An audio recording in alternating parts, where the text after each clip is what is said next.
पंचायती राज व्यवस्था ग्रामीण स्थानीय स्वशासन की एक प्रणाली है। वैदिक युग में ग्रंथों में पंचायतन शब्द का उल्लेख मिलता है।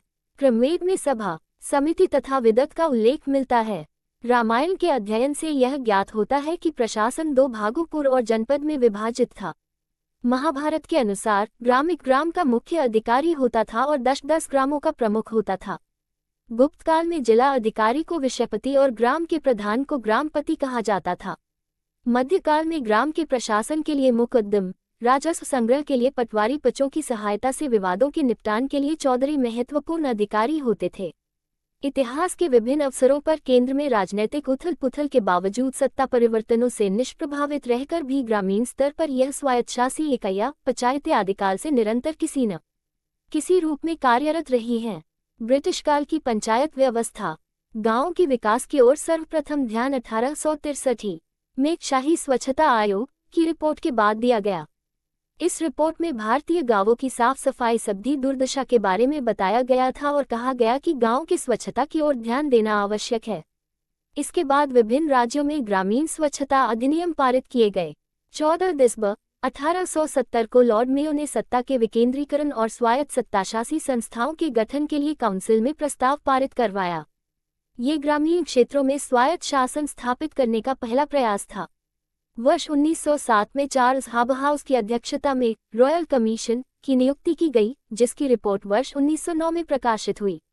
आयोग का ये निष्कर्ष था कि स्वायत्त शासन की संस्थाएं सफल नहीं हो रही हैं, जिसका कारण निर्वाचन का अभाव, वित्तीय उत्तरदायित्व की कमी तथा संस्थाओं के कर्मचारियों पर नियंत्रण का शैथिल्य था। आयोग ने सिफारिश की कि ग्रामीण जनता अपने प्रतिनिधि स्वयं चुने। फौजदारी व दीवानी मुकदमे सुनने के अलावा गांव की सफाई, तालाब, कुएं एवं सड़कों का निर्माण, प्राथमिक शिक्षा आदि पंचायतों के काम में शामिल किए गए। आयोग ने पंचायतों की वित्तीय स्थिति सुधारने और उनके लिए आय के साधन जुटाने के लिए निम्न सुझाव दिए। 1. भूमि कर, जिसे जिला बोर्डों द्वारा लगाया जाता है, का एक हिस्सा ग्राम पंचायतों को दिया जाए।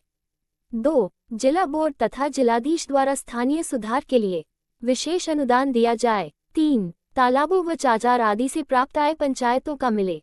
4. उन मुकदमों की मामूली फीस भी रखी जाए जिनकी सुनवाई ग्राम पंचायत करें। स्वतंत्रता पूर्व महात्मा गांधी ने गांवों का शासन गांव स्तर पर बनाए जाने तथा पंचायती राज कायम करने की बात स्पष्ट की, जो कि उनके इस कथन से स्पष्ट है कि हमारे गायों की सेवा करने से ही सच्चे स्वराष्ट्र की स्थापना होगी, अन्य सभी प्रयत्न निरर्थक होंगे। अगर गांव नष्ट हो जाएगा तो हिंदुस्तान नष्ट हो जाएगा, वह हिंदुस्तान ही नहीं रह जाएगा, दुनिया में उसका अपना मिशन खत्म हो जाएगा। स्वतंत्र भारत में ग्राम पंचायत। स्वतंत्रता प्राप्ति के पश्चात पंचायतों के पूर्ण विकास के लिए प्रयत्न शुरू हुए। राष्ट्रपिता महात्मा गांधी स्वराज और स्वावलंबन के लिए पंचायती राज के प्रबलतम समर्थक थे। गांधी जी ने कहा था, सच्चा स्वराज सिर्फ चंद लोगों के हाथ में सत्ता आ जाने से नहीं, बल्कि इसके लिए सभी हाथों में क्षमता आने से आएगा। केंद्र में बैठे 20 व्यक्ति सभ्य लोकतंत्र को नहीं चला सकते। इसको थलाने के लिए निचले स्तर पर प्रत्येक गांव के लोगों को शामिल करना पड़ेगा। गांधी जी की पहल पर संविधान में अनुच्छेद 40 शामिल किया गया, जिसमें कहा गया कि राज्य ग्राम पंचायतों को सुदृढ़ करने हेतु कदम उठाएगा तथा पंचायतों को प्रशासन की इकाई के रूप में कार्य करने के लिए आवश्यक अधिकार प्रदान करेगा। यह अनुच्छेद राज्य का नीति निर्देशक सिद्धांत बना दिया गया। इसके अतिरिक्त ग्रामीण क्षेत्र के विकास के लिए विभिन्न कमीशन नियुक्त किए गए, जिन्होंने पंचायती राज व्यवस्था को पुनर्जीवित करने में महत्वपूर्ण कार्य किया। स्वतंत्रता प्राप्ति के पश्चात भारत में स्थानीय स्वायत्त शासन का विधिवत शुभारंभ वर्ष 1947 में संयुक्त प्रांत पंचायत राज अधिनियम के रूप में हुआ। स्वतंत्रता प्राप्ति के पश्चात संविधान निर्माता इस बात से भलीभांति परिचित थे, क्योंकि देश की 80% जनसंख्या गांवों में निवास करती थी। इसलिए ग्रामीण स्थानीय शासन को संविधान के भाग 4 में राज्य के नीति निर्देशक तत्वों के अंतर्गत अनुच्छेद 40 में स्थान दिया गया। इसके लिए संविधान के अनुच्छेद 246(3) में देश के प्रत्येक राज्य की विधानसभाओं को यह अधिकार दिया गया कि वे स्थानीय शासन से संबद्ध व्यवस्थाओं के लिए कानून पारित करें, जिससे वे स्वायत्त शासन की इकाई के रूप में कार्य कर सकें। भारत में वर्ष 1952 में सामुदायिक विकास कार्यक्रम स्थापित किए गए। सामुदायिक विकास कार्यक्रम के असफल होने के कारणों का अध्ययन करने के लिए एक कमेटी गठित की गई, जिसका नाम बलवंत राय मेहता समिति था। पंचायतों के विकास के लिए गठित समितियां। पंचायतों के विकास के लिए समय समय पर अनेक समितियां गठित की गई। बलवंत राय मेहता समिति वर्ष 1957 में सरकार ने पंचायतों के विकास पर सुझाव देने के लिए बलवंत राय मेहता की अध्यक्षता में एक समिति का गठन किया। इस समिति ने अपनी रिपोर्ट प्रस्तुत की। इस रिपोर्ट में ये सिफारिश की गई कि सामुदायिक विकास कार्यक्रमों को सफल बनाने के लिए पंचायती राज संस्थाओं की तुरंत स्थापना की जानी चाहिए। इसे लोकतांत्रिक विकेंद्रीकरण का नाम दिया गया। मेहता कमेटी ने अपनी निम्नलिखित सिफारिशें रखीं। 1. ग्राम स्तर पर ग्राम पंचायत, खंड ब्लॉक स्तर पर पंचायत समिति और जिला स्तर पर जिला परिषद अर्थात पंचायतों की त्रिस्तरीय संरचना बनाई जाए। 2. पंचायती राज में लोगों को सत्ता का हस्तांतरण किया जाना चाहिए। 3. पंचायती राज संस्थाएं जनता के द्वारा निर्वाचित होनी चाहिए और सामुदायिक विकास कार्यक्रम के अधिकारी उनके अधीन होने चाहिए। 4. साधन जुटाने व जन सहयोग के लिए इन संस्थाओं को पर्याप्त अधिकार दिए जाने चाहिए। 5. सभी विकास संबंधी कार्यक्रम व योजनाएं इन संगठनों के द्वारा लागू किए जाने चाहिए। 6. इन संगठनों को उचित वित्तीय साधन सुलभ करवाए जाने चाहिए। राजस्थान वह पहला राज्य है जहां पंचायती राज की स्थापना की गई। वर्ष 1958 में सर्वप्रथम पंडित जवाहरलाल नेहरू ने 2 अक्टूबर को राजस्थान के नागौर जिले में पंचायती राज का दीपक प्रज्वलित किया और धीरे धीरे गांवों में पंचायती राज का विकास शुरू हुआ। सत्ता के विकेंद्रीकरण की दिशा में ये पहला कदम था। अशोक मेहता समिति 12 दिसंबर 1977 को पंचायती राज संस्थाओं में आवश्यक परिवर्तन सुझाने के लिए अशोक मेहता की अध्यक्षता में 13 सदस्यों की एक कमेटी गठित की गई। समिति ने पंचायती राज संस्थाओं में आई गिरावट के लिए कई कारणों को जिम्मेदार बताया। इसमें प्रमुख था कि पंचायती राज संस्थाओं को ग्रामीण विकास के कार्यक्रमों से बिल्कुल अलग रखा गया है। अशोक मेहता समिति ने महसूस किया कि पंचायती राज संस्थाओं की अपनी कमियां स्थानीय स्वशासन को मजबूती नहीं प्रदान कर रही है। इस समिति द्वारा पंचायतों को सुदृढ़ बनाने के लिए निम्न सुझाव दिए गए। 1. समिति ने 2 स्तरों वाले ढांचे जिला परिषद को मजबूत बनाने और ग्राम पंचायत की जगह मंडल पंचायत की सिफारिश की, अर्थात पंचायती राज संस्थाओं के 2 स्तर हो, जिला परिषद व मंडल परिषद। 2. जिले को तथा परिषद को समस्त विकास कार्यों का केंद्र बनाया जाए।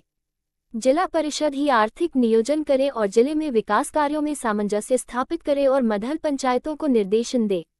3. पंचायती राज संस्थाओं के निर्वाचन में जिला परिषद को मुख्य स्तर बनाने और राजनीतिक दलों की सक्रिय भागीदारी पर बल दिया। 4. पंचायतों के सदस्यों के नियमित चुनाव की सिफारिश की। राज्य सरकारों को पंचायती चुनाव स्थगित न करने व चुनावी का संचालन मुख्य चुनाव आयुक्त द्वारा किए जाने का सुझाव दिया। 5. कमेटी ने यह भी सुझाव दिया कि पंचायती राज संस्थाओं को मजबूती प्रदान करने के लिए संवैधानिक प्रावधान बहुत ही आवश्यक है। 6. पंचायती राज संस्थाएं समिति प्रणाली के आधार पर अपने कार्यों का संपादन करें। 7. राज्य सरकारों को पंचायती राज संस्थाओं के अधिकारों का अतिक्रमण नहीं करना चाहिए। 8. देश के कई राज्यों ने इन सिफारिशों को नहीं माना, अतः 3 स्तरों वाले ढांचे को ही लागू रखा गया। इस प्रकार अशोक मेहता समिति ने पंचायती राज व्यवस्था में सुधार लाने के लिए अत्यंत महत्वपूर्ण सिफारिशें की, किंतु ग्राम पंचायतों को समाप्त करने की उनकी सिफारिश पर विवाद पैदा हो गया। G.V.K. राव समिति पंचायती के शुद्धिकरण विकास की प्रक्रिया वर्ष 1985 में G.V.K. राय समिति द्वारा गठित की गई। समिति ने पंचायती राज संस्थाओं को अधिक अधिकार देकर उन्हें सक्रिय बनाने पर बल दिया। साथ ही यह सुझाव भी दिया कि योजना निर्माण और उसका संचालन करने के लिए जिला मुख्य इकाई होना चाहिए। समिति ने पंचायतों के नियमित चुनाव की भी सिफारिश की। Doctor L.M. सिंघवी समिति वर्ष 1986 में डॉक्टर L.M. सिंघवी समिति का गठन किया गया। सिंघवी समिति ने गांव पंचायत ग्राम सभा की सिफारिश करते हुए संविधान में ही नया अध्याय जोड़ने की बात कही, जिसमें पंचायतों की अवहेलना न हो सके। इन्होंने गांव के समूह बनाकर न्याय पंचायती के गठन की भी सिफारिश की। सरकारी आयोग और P.K. चुनगन समिति वर्ष 1983 में सरकारी आयोग का गठन किया गया, जो मुख्य रूप से केंद्र व राज्यों के संबंधों से जुड़ा था। इस आयोग ने भी नियमित चुनावों और ग्राम पंचायतों को वित्तीय व प्रशासनिक शक्तियां देने की सिफारिश की। 1988 के अंत में P.K. युगन की अध्यक्षता में संसदीय परामर्श समिति की उपसमिति गठित की गई। इस समिति ने पंचायती राज संस्थाओं को संवैधानिक दर्जा देने की सिफारिश की। वर्ष 1992 में संसद ने भारत के संविधान में सुधार करते हुए यह व्यवस्था की कि अब गाय की व्यवस्था गांव के लोग करें। इसे संविधान का 73वां संशोधन अधिनियम 1992 कहा गया। इस अधिनियम के तहत प्रदेशों में पंचायत राज एवं ग्राम स्वराज अधिनियम बनाए गए हैं। केंद्र और प्रदेश सरकार के इन अधिनियमों के तहत पंचायत का कामकाज चलता है। हमारे देश में 3 तरह की लोकतांत्रिक संस्थाएं हैं। एक, पहली संस्था संसद है। संसद में 2 सदन हैं। पहला सदन लोकसभा और दूसरा सदन राज्यसभा कहलाता है। लोकसभा में हम सांसद चुनकर भेजते हैं। संसद पूरे देश के लिए कानून बनाती है और एक मंत्रिमंडल बनाकर पूरे देश का शासन चलाती है। इसका संचालन दिल्ली से होता है। 2, दूसरी संस्था प्रदेश स्तर की है। इसे विधानसभा कहते हैं, जिसमें हम विधायक चुनकर भेजते हैं। ये प्रदेश स्तर पर कानून बनाती है और एक मंत्रिपरिषद बनाकर प्रदेश की व्यवस्था और शासन चलाती है। 3, तीसरी संस्था पंचायती राज कहलाती है। ये जिला स्तर पर व्यवस्था करती है। पंचायत का गठन 3 स्तर का होता है। जिला स्तर पर जिला पंचायत, विकासखंड स्तर पर जनपद पंचायत और ग्राम स्तर पर ग्राम पंचायत होती है।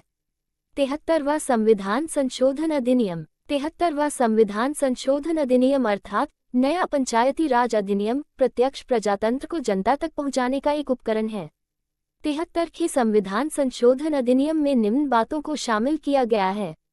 1, 73वें संविधान संशोधन के अंतर्गत पंचायतों को पहली बार संवैधानिक दर्जा प्रदान किया गया है, अर्थात पंचायती राज संस्थाएं अब संविधान द्वारा मान्यता प्राप्त संस्थाएं हैं। 2, नए पंचायती राज अधिनियम के अनुसार ग्राम सभा को संवैधानिक स्तर पर मान्यता मिली है, साथ ही इसे पंचायत व्यवस्था का एक महत्वपूर्ण हिस्सा बना दिया गया है। 3, ये 3 स्तरों ग्राम पंचायत, क्षेत्र पंचायत और जिला पंचायत पर चलने वाली व्यवस्था है। 4, एक से ज्यादा गांवों के समूहों से बनी ग्राम पंचायत का नाम सबसे अधिक आबादी वाले गांव के नाम पर होगा। 5, इस संशोधन के अंतर्गत पंचायतें अपने क्षेत्र के आर्थिक विकास और सामाजिक कल्याण की योजनाएं स्वयं बनाएंगी और उन्हें लागू करेगी। सरकारी कार्यों की निगरानी अथवा सत्यापन करने का भी अधिकार उन्हें दिया गया है। 6, 73वें संशोधन के अंतर्गत पंचायतों को ग्राम सभा के सहयोग से विभिन्न जन कल्याणकारी योजनाओं के अंतर्गत लाभार्थी के चयन का भी अधिकार दिया गया है। 7, उक्त संशोधन के अंतर्गत ग्राम प्रधानों का चयन प्रत्यक्ष रूप से जनता द्वारा तथा क्षेत्र पंचायत प्रमुख व जिला पंचायत अध्यक्षों का चयन निर्वाचित सदस्यों द्वारा चुना जाना तय है। 8, पंचायत में जवाबदेही सुनिश्चित करने के लिए 6 समितियों नियोजन एवं विकास समिति, शिक्षा समिति तथा निर्माण कार्य समिति, स्वास्थ्य एवं कल्याण समिति, प्रशासनिक समिति, जल प्रबंधन समिति की स्थापना की गई है। इन्हीं समितियों के माध्यम से कार्यक्रम नियोजन एवं क्रियान्वयन किया जाएगा। 9, हर राज्य में एक स्वतंत्र निर्वाचन आयोग की स्थापना की गई है। यह आयोग निर्वाचन प्रक्रिया, निर्वाचन कार्य, उसका निरीक्षण तथा उस पर नियंत्रण भी रखेगा। अतः संविधान के 73वें संशोधन ने नई पंचायत व्यवस्था के अंतर्गत न केवल पंचायतों को केंद्र एवं राज्य सरकार के समान एक संवैधानिक दर्जा दिया है, अपितु समाज के कमजोर व शोषित वर्ग को विकास की मुख्य धारा से जुड़ने का भी अवसर दिया है। 73वें संविधान संशोधन की मुख्य विशेषताएं। 1, संविधान में ग्राम सभा को पंचायती राज की आधारभूत इकाई के रूप में स्थान मिला है। 2, पंचायतों की त्रिस्तरीय व्यवस्था की गई है। ग्राम स्तर पर ग्राम पंचायत, क्षेत्र स्तर पर ब्लॉक स्तर क्षेत्र पंचायत व जिला स्तर पर जिला पंचायत की व्यवस्था की गई है। 3, प्रत्येक स्तर पर पंचायत के सदस्यों का चुनाव प्रत्यक्ष मतदान के द्वारा किए जाने की व्यवस्था है, लेकिन क्षेत्र व जिला स्तर पर अध्यक्षों के चुनाव चुने हुए सदस्यों में से सदस्यों द्वारा किए जाने की व्यवस्था है। 4, 73वें संविधान संशोधन में अनुसूचित जाति व अनुसूचित जनजाति के लिए उस क्षेत्र की कुल जनसंख्या में उसके प्रतिशत के अनुपात से सीटों के आरक्षण की व्यवस्था है। महिलाओं के लिए कुल सीटों का 1/3 भाग प्रत्येक स्तर पर आरक्षित किया गया है। अनुसूचित जातियों अनुसूचित जनजातियों के लिए उनकी जनसंख्या के अनुपात में ही आरक्षण की व्यवस्था है। प्रत्येक स्तर पर अध्यक्षों कुल पदों का 1/3 भाग महिलाओं के लिए आरक्षित किया गया है। 5, अधिनियम में पंचायतों का कार्यकाल 5 वर्ष निश्चित किया गया है। यदि कार्यकाल से पहले ही पंचायत भंग हो जाए तो 6 माह के भीतर चुनाव कराने की व्यवस्था है। 6, अधिनियम के द्वारा पंचायतों से संबंधित सभी चुनावों के संचालन के लिए राज्य चुनाव आयोग को उत्तरदायी बनाया गया है। 7, अधिनियम के द्वारा प्रत्येक राज्य में राज्य वित्त आयोग का गठन किया गया है, ताकि पंचायतों के पास पर्याप्त साधन उपलब्ध हो जिससे विभिन्न विकास कार्य किए जा सकें। 73वें संशोधन के पूर्व पंचायती राज संस्थाओं की प्रमुख दुर्बलताओं में से एक ये थी कि उनके पास धन की कमी थी। उनके पास कार्य तो थे, परंतु उनको करने के लिए धन जुटाने के स्रोत बहुत कम थे, क्योंकि धन के लिए उनको राज्य सरकार की इच्छा पर निर्भर रहना पड़ता था। पंचायती राज संस्थाओं को स्थानीय विकास की मुख्य इकाई के रूप में स्थापित करने के लिए संविधान की 11वीं अनुसूची में पंचायती राज संस्थाओं को विशेष कार्य एवं अधिकार सौंपे गए हैं। पंचायत के तीनों स्तरों पर इन कार्यों से संबंधित गतिविधियां, कार्मिक एवं वित्त के हस्तांतरण की व्यवस्था की गई है। पंचायतों का सुदृढ़ वित्तीय आधार संविधान के अनुच्छेद -243 द्वारा राज्यों पर लागू की गई संवैधानिक बाध्यता है। पंचायती राज व्यवस्था उत्तर प्रदेश। पंचायती राज व्यवस्था छोटा ऊ प्र में ग्राम पंचायत, क्षेत्र पंचायत और जिला पंचायत आते हैं। पंचायती राज व्यवस्था सामान्य ग्रामीण जनता की लोकतंत्र में प्रभावी भागीदारी का सशक्त माध्यम है। 73वें संविधान संशोधन द्वारा एक सुनियोजित पंचायती राज व्यवस्था स्थापित करने का मार्ग प्रशस्त किया गया है। 73वें संविधान संशोधन अधिनियम के लागू होते ही प्रदेश सरकार द्वारा प्रदेश के पंचायती राज अधिनियमों अर्थात छोटा ऊ प्र पंचायत राज अधिनियम 1947 एवं छोटा ऊ प्र क्षेत्र पंचायत तथा जिला पंचायत अधिनियम 1961 में अपेक्षित संशोधन कर संवैधानिक व्यवस्था को मूर्त रूप दिया गया। राज्य सरकार द्वारा वर्ष 1995 में एक विकेंद्रीकरण एवं प्रशासनिक सुधार आयोग का गठन किया गया था, जिसके द्वारा की गई संस्तुतियों के अध्ययनोपरांत तत्कालीन कृषि उत्पादन आयोग की अध्यक्षता में गठित उच्च स्तरीय समिति HPC द्वारा वर्ष 1997 में 32 विभागों के कार्य चिन्हित कर पंचायती राज संस्थाओं को हस्तांतरित करने की सिफारिश की गई थी। प्रदेश सरकार संवैधानिक भावना के अनुसार पंचायती राज संस्थाओं को अधिकार एवं दायित्व संपन्न करने के लिए कटिबद्ध है। उत्तर प्रदेश में पंचायतों के विकास का प्रथम चरण 1947 से 1952-53 संयुक्त प्रांत पंचायत राज अधिनियम 1947 7 दिसंबर 1947 को गवर्नर जनरल द्वारा हस्ताक्षरित हुआ और प्रदेश में 15 अगस्त 1949 से पंचायतों की स्थापना हुई। इसके बाद जब देश का संविधान बना तो उसमें पंचायतों की स्थापना की व्यापक व्यवस्था की गई। संविधान में राज्य के नीति निदेशक तत्वों के अनुच्छेद 40 में यह निर्देश दिए गए हैं कि राज्य पंचायतों की स्थापना के लिए आवश्यक कदम उठाएं और ग्रामीण स्तर पर सभी प्रकार के कार्य एवं अधिकार उन्हें देने का प्रयत्न करें। 15 अगस्त 1949 से उत्तर प्रदेश की तत्कालीन 5,40,00,000 ग्रामीण जनता का प्रतिनिधित्व करने वाली 35,000 पंचायतों ने कार्य करना प्रारंभ किया। साथ ही लगभग 8,000 पंचायत अदालतें भी स्थापित की गईं। वर्ष 1951-52 में ग्राम सभाओं की संख्या बढ़कर 35,943 तथा पंचायत अदालतों की संख्या बढ़कर 8,492 हो गई। वर्ष 1952 से पंचायतों ने ग्रामीण जीवन में सुनियोजित स्तर पर राष्ट्र निर्माण का कार्य करना आरंभ किया। इसी वर्ष पहली पंचवर्षीय योजना प्रारंभ हुई। योजना की सफलता के लिए शासन द्वारा पंचायत अदालत स्तर पर विकास समितियों के सदस्य मनोनीत किए गए। ग्राम पंचायत स्तर पर पंचायत मंत्री, विकास समितियों का भी मंत्री नियुक्त किया गया। जिला नियोजन समिति में भी प्रत्येक तहसील से एक प्रधान मनोनीत किया गया। वर्ष 1952-53 में जमींदारी विनाश के पश्चात ग्राम समाज की स्थापना हुई और ग्राम सभाओं के अधिकार बढ़ाए गए। पंचायतों के विकास का दूसरा चरण 1953-54 से 1959-60। वर्ष 1953-54 में पंचायतों की सक्रियता एवं विभिन्न विकास संबंधी कार्यक्रमों में उनका सहयोग बढ़ाने के लिए विधानसभा के सदस्यों की एक समिति नियुक्त की गई। इस समिति के सुझावों को दृष्टि में रखकर पंचायत राज संशोधन विधेयक तैयार किया गया, जो पंचायतों के अगले दूसरे आम चुनाव में क्रियान्वित हुआ। वर्ष 1955 में पंचायतों का दूसरा आम चुनाव संपन्न हुआ, जिसमें ग्राम सभा व ग्राम समाज के क्षेत्राधिकार को एक कर दिया गया। 250 या इससे अधिक जनसंख्या वाले हर ग्राम में ग्राम सभा संगठित करते हुए दूसरे आम चुनाव में ग्राम पंचायतों की संख्या बढ़कर 72,425 हो गई। वर्ष 1957-58 में पंचायतों के क्षेत्रीय परिवर्तन के कारण उनकी संख्या 72,425 के स्थान पर 72,409 ही रह गई, जबकि न्याय पंचायतों की संख्या 85,851 थी। वर्ष 1955 के चुनाव के बाद पंचायत अदालतों का न्याय पंचायत नामकरण किया गया है। वित्तीय वर्ष 1959-60 पंचायतों का कृषि विषयक कार्य की दृष्टि से उल्लेखनीय वर्ष रहा है। इस वर्ष पंचायतों ने खाद्यान्न की उपज बढ़ाने के लिए चलाए गए रबी और खरीफ आंदोलनों में विशेष उत्साह का प्रदर्शन किया। इस उद्देश्य से अधिकांश ग्राम सभाओं में कृषि समिति की स्थापना की गई। पंचायतों के विकास का तीसरा चरण 1960-61 से 1971-72। वर्ष 1960-61 में गांवों को आत्मनिर्भर तथा सपन बनाने के उद्देश्य से ग्राम पंचायती क्षेत्रों में कृषि उत्पादन तथा कल्याण उप समितियों का गठन ग्राम सभा स्तर पर किया गया। इसी वर्ष पंचायती राज अधिनियम में संशोधन द्वारा ग्राम पंचायतें तथा न्याय पंचायतों की चुनाव पद्धति में आंशिक परिवर्तन किया गया, जिसके अनुसार ग्राम सभा के प्रधान का चुनाव गुप्त मतदान प्रणाली द्वारा किए जाने का निश्चय हुआ। 10 फरवरी 1961 से 7 फरवरी 1962 के मध्य पंचायतों का तृतीय सामान्य निर्वाचन संपन्न हुआ।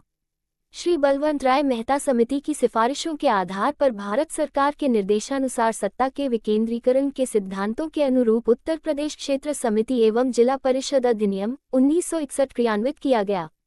इस अधिनियम के अनुसार प्रदेश में ग्राम सभा क्षेत्र समिति तथा जिला परिषद की इकाइयों को एक सूत्र में बांधा गया और प्रदेश में त्रिस्तरीय पंचायती राज व्यवस्था प्रारंभ हुई। पंचायतों के तीसरे आम चुनावों के पश्चात प्रदेश में ग्राम पंचायतों की संख्या 72,233 तथा न्याय पंचायतों की संख्या 8,594 थी। पंचायतों के विकास का चौथा चरण 1972-73 से 1981-82। वर्ष 1972-73 में पंचायतों के चौथे आम चुनाव संपन्न हुए। उस समय प्रदेश में ग्राम पंचायतों की संख्या 72,834 और न्याय पंचायतों की संख्या 8,792 थी।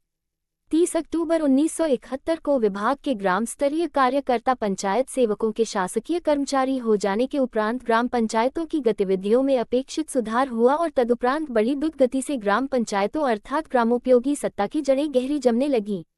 वर्ष 1981-82 के अंत तक कतिपय संशोधन के फलस्वरूप प्रदेश में 72,809 ग्राम पंचायतें तथा 8,791 न्याय पंचायतें कार्यरत रहीं। ग्राम पंचायतों का पांचवां सामान्य निर्वाचन वर्ष 1972-73 के उपरांत मार्च 1982 से जुलाई 1982 के मध्य संपन्न हुआ। इस सामान्य निर्वाचन में ग्राम सभाओं की संख्या 74.060 थी। इन चुनावों में उनके मतदाताओं की आयु 21 वर्ष से घटाकर 18 वर्ष कर दी गई। पंचायतों के विकास का पांचवां चरण 1983-84 से 1992-93। वर्ष 1988 में ग्राम पंचायतों का छठा सामान्य निर्वाचन संपन्न हुआ। वर्ष 1988 में ही पंचायत राज अधिनियम में संशोधन कर यह व्यवस्था की गई कि ग्राम पंचायतों के सदस्य पदों पर 30% प्रतिनिधित्व महिलाओं को प्राप्त होना चाहिए। साथ ही यह भी व्यवस्था की गई कि प्रत्येक ग्राम पंचायत में कम से कम एक अनुसूचित जाति की महिला को प्रतिनिधित्व प्रदान किया जाए। इस आम चुनाव में ग्राम पंचायतों की संख्या 73,927 तथा न्याय पंचायतों की संख्या 8,814 थी, जिसमें महिला प्रधानों की संख्या 930 तथा महिला सदस्यों की संख्या 50.577 थी, जिसमें अनुसूचित जाति की महिला सदस्यों की संख्या 65,937 थी। वर्ष 1989 में ग्रामीण क्षेत्रों में बेरोजगार और अल्प रोजगार वाली पुरुषों एवं महिलाओं के लिए लाभकारी रोजगार सृजन करने के उद्देश्य से जवाहर रोजगार योजना प्रारंभ की गई। इस योजना के कार्यान्वयन का भार ग्राम पंचायतों को सौंपा गया। ग्राम पंचायतों के विकास का छठवां चरण 1993-94 से भारतीय संविधान के निर्माण के समय ही राज्य के नीति निदेशक सिद्धांत के अंतर्गत अनुच्छेद 40 में आधारभूत स्तर पर पंचायतों को मान्यता देते हुए ये कहा गया कि राज्य ग्राम पंचायतों को संगठित करने के लिए उपाय करेगा और उन्हें ऐसी शक्तियां और अधिकार प्रदान करेगा जो उन्हें स्वायत्त शासन की इकाई के रूप में कार्य करने के लिए आवश्यक हैं। वर्ष 1994 में देश की ग्राम पंचायतों को संवैधानिक इकाई मानते हुए स्वशासी संस्था के रूप में स्थापित करने, उनमें एकरूपता लाने, निश्चित समय पर उनके चुनाव सुनिश्चित कराने, आर्थिक रूप से उन्हें सुदृढ़ करने तथा पंचायतों को संवैधानिक दर्जा देने के उद्देश्य से 72वां संविधान संशोधन लोकसभा में प्रस्तुत किया गया, जो बाद में 73वां संविधान संशोधन 1992 के रूप में 24 अप्रैल 1993 से संपूर्ण देश में लागू हुआ। 73वें संविधान संशोधन के अनुक्रम में प्रदेश सरकार द्वारा उत्तर प्रदेश पंचायत विधि संशोधन विधेयक 1994 पारित किया गया, जो 22 अप्रैल 1994 से प्रदेश में प्रवृत्त हुआ। इसमें संयुक्त प्रांत पंचायत राज अधिनियम 1947 तथा उत्तर प्रदेश क्षेत्र समिति तथा जिला परिषद अधिनियम 1961 में संशोधन कर राज्य में तीनों स्तर की पंचायतों, ग्राम पंचायत, क्षेत्र पंचायत तथा जिला पंचायत में एकरूपता लाते हुए निम्नलिखित व्यवस्था सुनिश्चित की गई। 1. पंचायतों का संगठन और संरचना। 2. अनुसूचित जाति, अनुसूचित जनजाति, पिछड़े वर्ग तथा महिलाओं के लिए आरक्षण। 3. पंचायतों का निश्चित कार्यकाल। 4. पंचायतों के कृत्य, शक्तियां और उत्तरदायित्व का विस्तार। 5. राज्य निर्वाचन आयोग का गठन। 6. राज्य वित्त आयोग की स्थापना। उपर्युक्त व्यवस्थाओं के अंतर्गत यथासंभव 1000 की आबादी पर ग्राम पंचायतों का गठन। संवैधानिक व्यवस्थाओं के अनुरूप आबादी के प्रतिशत के आधार पर पंचायती राज के प्रत्येक स्तर पर अध्यक्ष पदों एवं सदस्यों के स्थानों पर अनुसूचित जाति, अनुसूचित जनजाति तथा पिछड़ा वर्ग 27% से अधिक एवं प्रत्येक वर्ग में महिलाओं के लिए 1/3 से अन्यून पदों एवं स्थानों पर आरक्षण व्यवस्था सुनिश्चित की गई है। ये भी सुनिश्चित किया गया है कि पंचायतों का कार्यकाल 5 वर्ष हो एवं वह उसे पूरा कर सकें।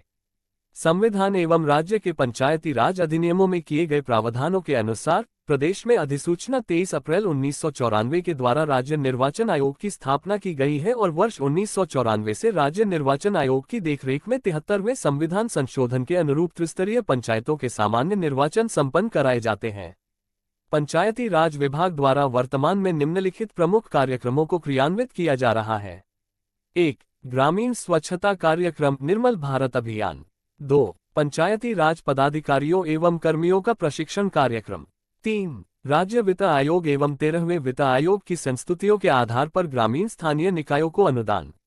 4. डॉक्टर राम मनोहर लोहिया समग्र ग्रामीण विकास योजनांतर्गत आंतरिक गलियों में सी रोड एवं सी ड्रेन तथा इंटरलॉकिंग टाइल्स की व्यवस्था। 5. भूख मुक्ति एवं जीवन रक्षा गारंटी योजना। 6. बहुउद्देशीय पंचायत भवन भारत निर्माण राजीव गांधी सेवा केंद्रों का निर्माण। 7. पिछड़ा क्षेत्र अनुदान निधि कार्यक्रम। 8. राजीव गांधी पंचायत सशक्तिकरण अभियान। 9. प्रदेश के ग्रामीण क्षेत्रों में अंत्येष्टि स्थलों का विकास। पंचायतों का चुनाव राज्य निर्वाचन आयोग के द्वारा वर्ष 1995 से किया जा रहा है। उत्तर प्रदेश में पंचायतों की त्रिस्तरीय 1.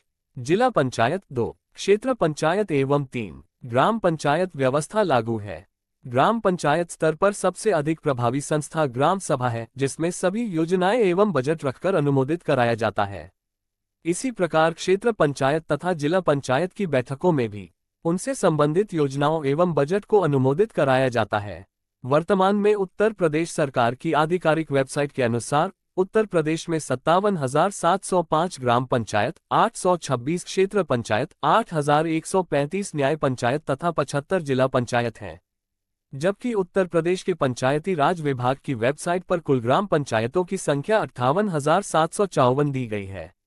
ग्राम पंचायत का अध्यक्ष सरपंच या ग्राम प्रधान सहयोग हेतु 11 सदस्य होता है। उत्तर प्रदेश में नगर निकाय 3 प्रकार के गठित किए जाते हैं: नगर निगम, नगर पालिका परिषद एवं नगर पंचायत। वर्ष 1992 में केंद्र सरकार द्वारा संविधान में 74वां संशोधन करके एक नया भाग 9 कर जोड़ा गया, जिसके तहत संविधान के अनु 243 PC3ZG में नगर निकाय प्रणाली के लिए विशेष व्यवस्था की गई। 74वें संविधान संशोधन के बाद राज्य सरकार द्वारा उत्तर प्रदेश स्थानीय स्वशासन विधि संशोधन अधिनियम 1994 नाम से एक नया कानून बनाया गया।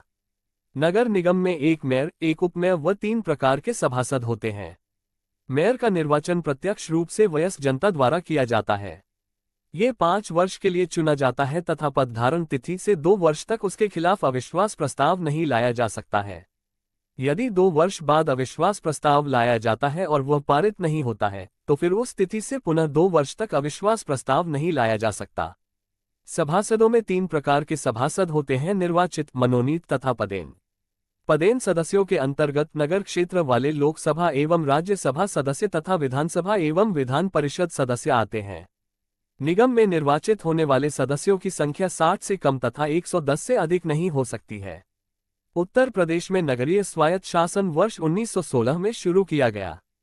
नगरों के प्रकारों की घोषणा राज्यपाल करते हैं। नगरपालिका का प्रादेशिक क्षेत्र राज्यपाल द्वारा अधिसूचित किया जाता है। पंचायत उपबंध अनुसूचित क्षेत्रों पर जाता है।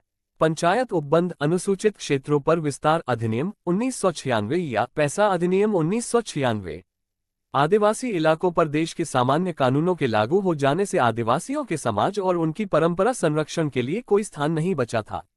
संविधान में भी इसका सुधार नहीं हुआ था। इन परिस्थितियों में अनुसूचित क्षेत्र में रहने वाले व्यक्तियों के लिए एक कानून की आवश्यकता पड़ी। अनुसूचित क्षेत्र के लिए पैसा एक सरल किंतु व्यापक कानून है, जो कि अनुसूचित क्षेत्र के ग्रामों को अपने क्षेत्र के संसाधन व गतिविधियों पर ज्यादा नियंत्रण देने की शक्ति देता है। ग्राम सभा की बैठक कम से कम 3 माह में एक बार यानी वर्ष में 4 बैठकें अनिवार्य रूप से आयोजित होंगी। निर्धारित तिथियां इस प्रकार हैं। दिनांक 23 जनवरी से प्रारंभ सप्ताह, दिनांक 14 अप्रैल से प्रारंभ सप्ताह, दिनांक 20 अगस्त से प्रारंभ सप्ताह, दिनांक 2 अक्टूबर से प्रारंभ सप्ताह।